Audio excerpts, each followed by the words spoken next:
half a day, I wanted to say a brief word about one of the best friends a person could ever have, Don Eckert. I want to tell one short story of a time when Don and I went to visit someone in the hospital. It was probably around 2008. I had a friend in the skilled nursing unit in Barragata Heights. Before I finish this story, he turned out great. So I asked around the office to see if anyone wanted to go along on this visit, and Don volunteered quickly because he said he wanted to be there when something quote-unquote weird happened to me.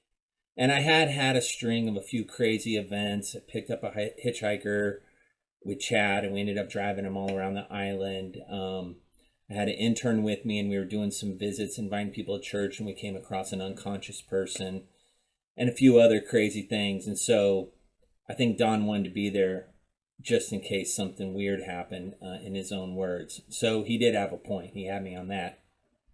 On the way up the hill in Barragata Heights, this skilled nursing unit, and those of you in Guam know exactly what I'm talking about, Don and I were literally saying, well, I guess nothing strange or weird is going to happen today, when you could see just up the hill a person in the street walking towards us. And this is near that big church on the left-hand side. And the person looked pretty motivated walking down the hill. And it was the guy we were heading up there to visit. He had escaped, basically. And like I said, he turned out fine. But at the time, we didn't know what was going on. He was in his hospital gown. He had his IV dangling out of his arm. He was using a golf putter, of all things, as a crutch. And we basically pulled up next to him. I hit the automatic side door button and rolled down the window. And I just said, hey, buddy, what's going on? And I think Don spoke over and said, do you need a ride back up the hill? Well, about this time, Guam Police Department cruiser pulls up behind me, and I can see him in the rearview mirror. We're talking to my friend through the window in his hospital gown and all. And apparently, we found out later, someone at the church there had called because our friend was banging on the door asking for refuge. So the police officer was approaching the van. The back door of the van was already open. And when our friend saw the police officer coming, he literally dove into the back of the minivan in his hospital gown with his tubes hanging out. Golf club, he threw it ahead of him, and his legs were poking out kind of the side of the minivan like that. And I think the police officer was as stunned as we were at this time. I think Don was the one who spoke up to the police officer as he approached the vehicle and said, it's fine, sir. We're here. This is our friend. We're going to give him a ride back up the hill to the skilled nursing unit. And that was much to the protests of our friend in the back seat who was asking us to take him the other direction.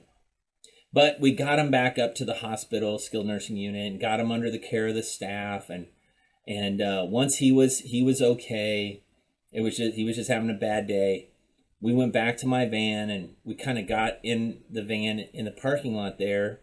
Now this has been kind of an elongated process, and we both just kind of looked out the windshield for a while and didn't say anything. And then eventually Don said something to me like this, and this is a paraphrase, but he basically looked at me and he said, Pastor Jared, I'll be your wingman anytime.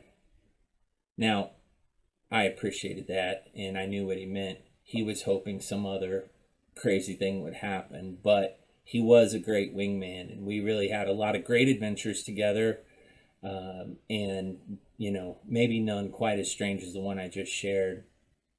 But one final thing, Don had a sign, and I'm sure many people are going to mention this in their memories of Don, but he had a sign that had the letters SWG, SBG on his desk. I think it was carved in Ponape or Micronesia somewhere, maybe the Philippines.